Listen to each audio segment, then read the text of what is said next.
तो स्टूडेंट्स अब जो हम चीज देखने वाले हैं that is very important students, one of the most important part of the chapter and very interesting as well, that is 10% law.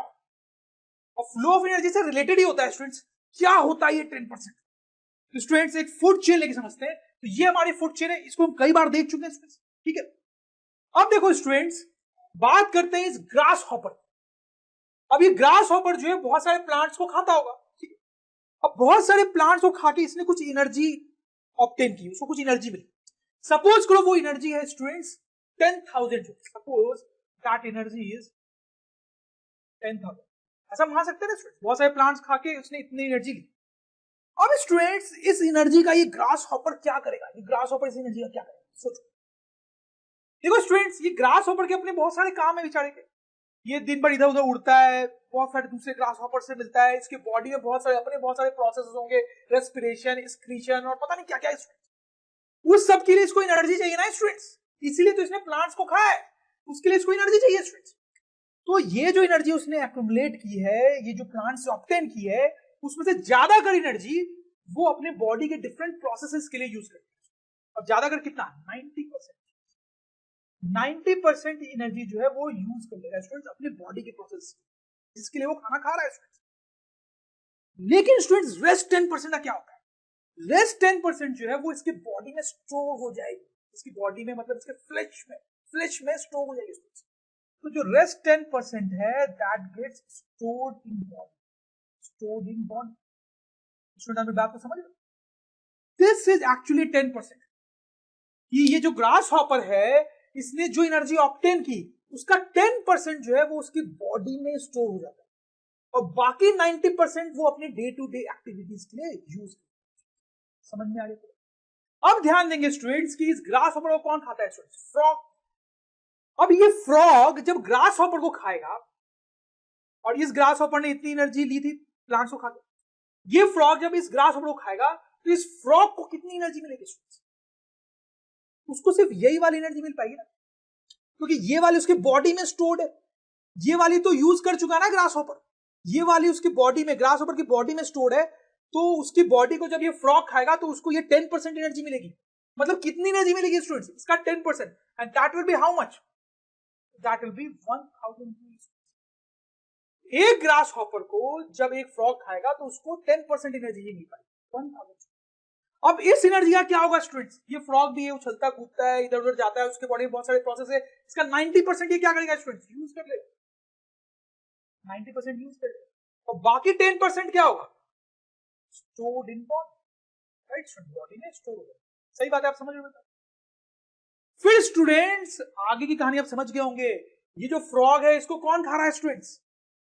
इसको खा रहा है ये स्नेक। तो जब ये स्नेक इस फ्रॉग की बॉडी को खाएगा तो उसको कितनी एनर्जी मिलेगी स्टूडेंट्स? इसका 10%, दैट इज 100 जूल ओनली, ठीक है। और फिर ये हॉग जब इस स्नेक को खाएगा तो उसको इसकी 10% एनर्जी मिलेगी, दैट इज 10 जूल। समझ में आ रही बात? बहुत सिंपल है, बहुत सिंपल। इसी को बोलते हैं 10% रूल, कि कोई भी जो एनिमल है वो जितनी एनर्जी ले रहा है उसका 10% ही अपनी बॉडी में स्टोर कर पाता है। तो जब नेक्स्ट कोई एनिमल उसको खाता है तो सिर्फ वो 10% ही चेन में आगे जाता है, ठीक है। तो इसने 10,000 जूल एनर्जी एक्यूमुलेट की थी, इसके 10% ही इसको मिली, फिर इसको इसने खाया तो इसको 10% ही मिली, फिर इसको इसने खाया तो इसको भी 10% मिली। तो फूड चेन में सिर्फ 10% एनर्जी आगे की तरफ फ्लो कर रही है students. That is 10% law. I hope this is crystal clear to you students. इसको हम लिख भी सकते हैं कि 10% law states that only 10% energy taken by an organism flows ahead in food chain। सही है स्टूडेंट्स?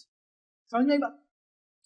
अब स्टूडेंट्स देखो, ये जो 10% लॉ है ये बड़ा इंपॉर्टेंट है, इसके बहुत सारे कंसिक्वेंसेस हैं जो कि मैं आपको यहां बताने वाला हूं। तो स्टूडेंट्स आप ये सोचो कि ये जो हॉक है ये बड़ी सी बर्ड है, जब ये एक स्नेक को खाएगा तो इसको सिर्फ और सिर्फ कितनी एनर्जी मिलने वाली है? 10। सिर्फ एक स्नेक को खाने में सिर्फ 10 जूल एनर्जी मिलेगी। लेकिन स्टूडेंट्स ये जो है स्नेक जब ये एक फ्रॉग को खाएगा तो इसको कितनी एनर्जी मिलेगी? 100।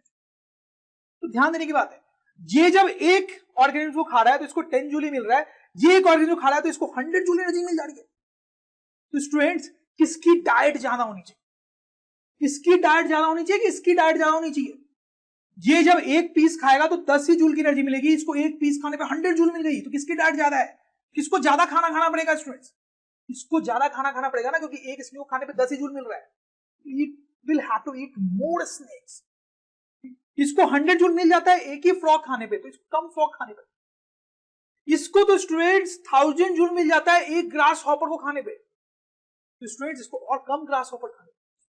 आप समझ रहे हो मेरी बात को? This is very important and again very simple, कि जैसे जैसे आप फूड चेन में आगे जाते हो, ऑर्गेनिम्स का डाइट जो है वो बढ़ता है। डाइट क्या बढ़ता है? इसको ज्यादा स्नेक्स खाने पड़ेंगे, बहुत सारे स्नेक्स खाने पड़ेंगे, इसको उतने फ्रॉग नहीं खाने पड़ेंगे, कम फ्रॉग खाने पड़ेंगे, इसको और कम ग्रास हॉपर खाने पड़ेंगे। तो this is another important point जो हम यहां पे लिखेंगे students. As we move ahead in food chain, diet increases. सही है? सो आई होप स्टूडेंट्स कि आपको मजा आ रहा है। एक और बड़ी इंटरेस्टिंग चीज मैं आपको यहां पे बताता हूं। जैसे देखो स्टूडेंट्स, दुनिया में कुछ हॉक्स होंगे, कितने हैं ये तो मुझे पता नहीं है, बट सपोज कर लेता हूं कि एक्स हॉक्स होंगे।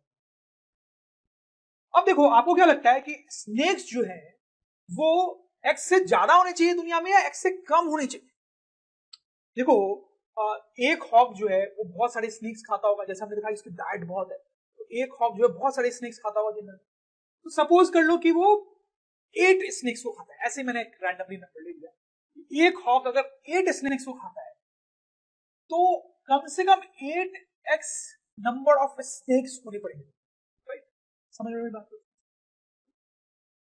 अच्छा, अब देखो बात करते हैं फ्रॉग। फ्रॉग कितने होने चाहिए? क्या वो 8x से ज्यादा होनी चाहिए या कम होनी चाहिए? देखो, हर स्नेक कई सारे फ्रॉग्स को खाएगा, हालांकि इसकी डाइट थोड़ी कम है, लेकिन हर स्नेक जो है कई सारे फ्रॉग्स को खाएगा। सपोज करो अगर वो 6 फ्रॉग्स को खाता है, तो 6 into 8x, that comes out to be how much? 48। कितने फ्रॉग्स होने चाहिए? अब स्टूडेंट्स, ये जो फ्रॉग्स हैं वो खाएंगे ग्रास हॉपर्स को, तो इनकी डाइट थोड़ी कम जरूर होती है, लेकिन एक जो फ्रॉग है वो अगर 4 ग्रास हॉपर्स को भी खाता है, अगर 4 ग्रास हॉपर्स को भी खाता है, तो हमारे पास होने पड़ेंगे 4 into 48x grass hoppers, which will come out to be 192x। I hope you understand this. तो इसका मतलब अगर दुनिया में इतने हॉक हैं, तो उससे कई ज्यादा स्नेक्स होंगे, उससे कई ज्यादा फ्रॉग्स होंगे, और फिर उससे कई ज्यादा ग्रास हॉपर्स होंगे, और उससे कई ज्यादा प्लांट्स होंगे। समझ रहे हो मेरी बात? It's a very very important conclusion कि अगर हम फूड चेन में आगे जाते हैं, तो number of organisms of that living being will be less. आप इस फूड चेन में देखो, जितना आगे जा रहे हो उतना उस ऑर्गेनिज्म का पॉपुलेशन जो है वो कम होगा। सबसे ज्यादा पॉपुलेशन किसका होगा? ग्रास हॉपर का। उससे कम पॉपुलेशन दुनिया में किसका होना चाहिए? फ्रॉग का। उससे कम पॉपुलेशन किसका होगा? स्नेक का। और उससे भी कम किसका पॉपुलेशन होगा? हॉक का। क्यों? आपको लॉजिक समझ, क्योंकि एक जो हॉक है वो कई सारे स्नेक्स को खाएगा, इसलिए वो ज्यादा होने चाहिए। फिर एक स्नेक कई सारे फ्रॉग्स को खाएगा तो वो और ज्यादा होना चाहिए। एक फ्रॉग कई सारे ग्रास हॉपर्स को खाएगा तो वो और भी ज्यादा होना चाहिए। समझ में आई बात? इसको एक और तरीके से हम देख सकते हैं स्टूडेंट्स, अगर हम यहाँ पे ट्रॉपिक लेवल बनाए तो आप समझोगे सबसे नीचे क्या आएगा स्टूडेंट्स? प्लांट्स आएगा, फिर ग्रास हॉपर, फिर फ्रॉग, फिर स्नेक एंड देन हॉक। तो स्टूडेंट देखो, ये ट्रायंगल में हॉक का एरिया जो सबसे छोटा है, हॉक वाला रीजन, वो इसीलिए छोटा है क्योंकि उसकी पॉपुलेशन सबसे कम है। फिर स्नेक वाला जो पोर्शन है वो थोड़ा बड़ा है क्योंकि उसकी पॉपुलेशन ज्यादा है। फ्रॉग वाले की पॉपुलेशन और ज्यादा है स्टूडेंट्स, ग्रास हॉपर की और ज्यादा है, और जो प्लांट्स है उनका और भी ज्यादा पॉपुलेशन है। तो स्टूडेंट्स वेरी वेरी इंपॉर्टेंट कि जैसे जैसे आप ट्रॉपिक लेवल में ऊपर जाते हो या जैसे जैसे आप फूड चेन में आगे जाते हो, population of that living being has to decrease. बड़ा इंपॉर्टेंट पॉइंट है स्टूडेंट्स, बड़ा इंपॉर्टेंट पॉइंट। जैसे जैसे टॉपिक लेवल में ऊपर जा रहे हैं पॉपुलेशन विल डिक्रीज, ठीक है? या फिर जैसे जैसे फूड चेन में आगे जा रहे हैं पॉपुलेशन इज डिक्रीज। जैसे स्टूडेंट्स एक सिंपल सा और एग्जांपल लेके मैं आपको बताता हूं स्टूडेंट्स। अगर मैं ये सब हटाऊं, देखो ये बड़ी सिंपल सी फूड चेन है स्टूडेंट्स, ठीक है? प्लांट्स है, डियर है और फिर लॉयन है। तो स्टूडेंट्स अभी जो कॉन्सेप्ट में पढ़ा उसके अकॉर्डिंग आप बताओ, लायंस ज्यादा होने चाहिए दुनिया में या डियर ज्यादा होने चाहिए? जैसे जैसे हम आगे बढ़ रहे हैं फूड चेन में पॉपुलेशन कम होती है तो लायंस कम होने चाहिए, और डियर जो है वो क्या होनी चाहिए, ज्यादा ज्यादा।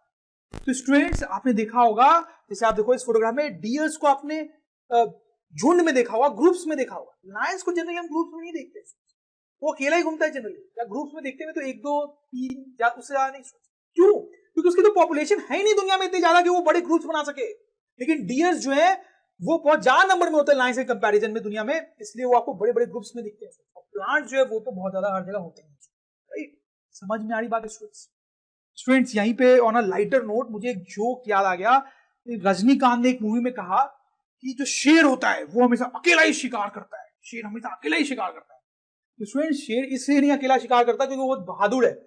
शेर इसलिए शिकार करता है अकेला क्योंकि वो ग्रुप बना ही नहीं सकता, उसकी उतनी पॉपुलेशन ही नहीं है दुनिया में। और क्यों नहीं है पॉपुलेशन दुनिया में ज्यादा? क्योंकि वो फूड चेन में बहुत बाद में आता है, लास्ट में आता है। लायन को खाने वाला, शेर को खाने वाला कोई नहीं होता है, वो लास्ट में आता है, उसकी पॉपुलेशन बहुत कम होती है। I hope you get this students, I hope आपको मजा आ रहा होगा, बड़ा इंटरेस्टिंग है ये स्टूडेंट्स। तो ये फूड चेन्स देख के आप ये पता कर सकते हो कि दुनिया में किस ऑर्गेनिज्म की पॉपुलेशन ज्यादा होनी चाहिए और किसकी कम होनी चाहिए। फाइन। तो स्टूडेंट्स यहाँ पे एक और इंपॉर्टेंट चीज हम देखेंगे और इसको भी ध्यान से देखने की जरूरत है स्टूडेंट्स, इसका नाम है बायोलॉजिकल मैग्निफिकेशन। तो देखो स्टूडेंट्स, एक एग्जांपल लेके फिर से इस फूड चेन का एग्जांपल लेके मैं आपको समझाता हूं। देखो स्टूडेंट्स, क्या होता है कि आजकल जो प्लांट्स होते हैं उनको जब ग्रो करवाया जाता है तो बहुत सारे पेस्टिसाइड्स और बहुत सारे केमिकल्स उन पे डाले जाते हैं। फर्टिलाइजर्स भी होते हैं, उनमें बहुत सारे केमिकल्स होते हैं, वो भी प्लांट के बॉडी में आते हैं। ऊपर से जो पेस्टिसाइड्स डाले जा रहे हैं वो भी प्लांट की बॉडी में आ रहे हैं। तो इन पेस्टिसाइड्स में और फर्टिलाइजर्स में बहुत सारे हार्मफुल केमिकल्स होंगे स्टूडेंट्स, तो वो प्लांट के बॉडी में आ जाता है। अब पॉइंट ये है कि इस प्लांट को जब ग्रास हॉपर खाएगा तो उसके बॉडी में वो हार्मफुल केमिकल आएंगे, फिर इसको जब फ्रॉग खाएगा तो उसके बॉडी में भी आएंगे, फिर स्नेक के बॉडी में भी आएंगे और हॉक के बॉडी में भी। आप समझ रहे हो मेरी बात को, कि कोई भी हार्मफुल केमिकल अगर प्लांट ने ले लिया है तो वो पूरे फूड चेन में फैलेगा। राइट? ठीक है। अब देखो यहाँ पे मल्टीप्लीकेशन, बायोलॉजिकल मल्टीप्लीकेशन का क्या फंडा है स्टूडेंट्स? Let's remove this. आप ये सोचो कि ये जो हमारा ग्रास हॉपर, अगर एक ग्रास हॉपर को मैं लूं तो सपोज कई सारे प्लांट्स को खा, एक दिन हो सकता है वो 3 प्लांट्स को खा रहा हो सकता है ज्यादा भी खा रहा हो कम भी खा रहा हो, बट हम एक 3 ले लेते हैं। अब अगर एक प्लांट के बॉडी में x amount of harmful chemicals है, तो एज्यूम कर लेते हैं तीनों में सेम है, एक्स एक्स है, इसके बॉडी में कितना हार्मफुल केमिकल आएगा इस ग्रास हॉपर के बॉडी में? 3x। क्योंकि इसने इन तीनों प्लांट्स को खाया, इसके बॉडी में 3x हार्मफुल केमिकल आएगा। प्लांट के बॉडी में x था और इसके बॉडी में 3x। अब इस ग्रास हॉपर को खाता कौन है स्टूडेंट्स? फ्रॉग। अब एक फ्रॉग जो है वो कई सारे ग्रास हॉपर को खा सकता है, सपोज वो 4 ग्रास हॉपर को, सबके बॉडी में 3x हार्मफुल केमिकल है, और ये चारों को खाएगा तो इसके बॉडी में कितना हार्मफुल केमिकल आ जाएगा स्टूडेंट्स? आप समझ रहे, 3x into 4 that will be 12x। तो एक फ्रॉग के बॉडी में 12x हार्मफुल केमिकल। आप समझ लो आगे मैं क्या बात करने वाला है स्टूडेंट्स। अब ये स्नेक है स्टूडेंट्स, अब सपोज करो एक स्नेक जो है वो 5 फ्रॉग्स को खाता, हर के बॉडी में 12x करके ऐसे हार्मफुल केमिकल्स। तो ये इन सबको खाएगा, 5 को खाएगा अगर एक दिन में, तो इसके बॉडी में कितना हार्मफुल केमिकल आएगा? 12x into 5, so that is 60x। इसके बॉडी में 60x हार्मफुल केमिकल। समझ लो मेरी बात को बच्चों। अब बात करते हैं हॉक का। एक हॉक अगर 6 स्नेक्स को खा रहा है तो इसके बॉडी में कितने हार्मफुल केमिकल हो जाएंगे स्टूडेंट्स? 360x।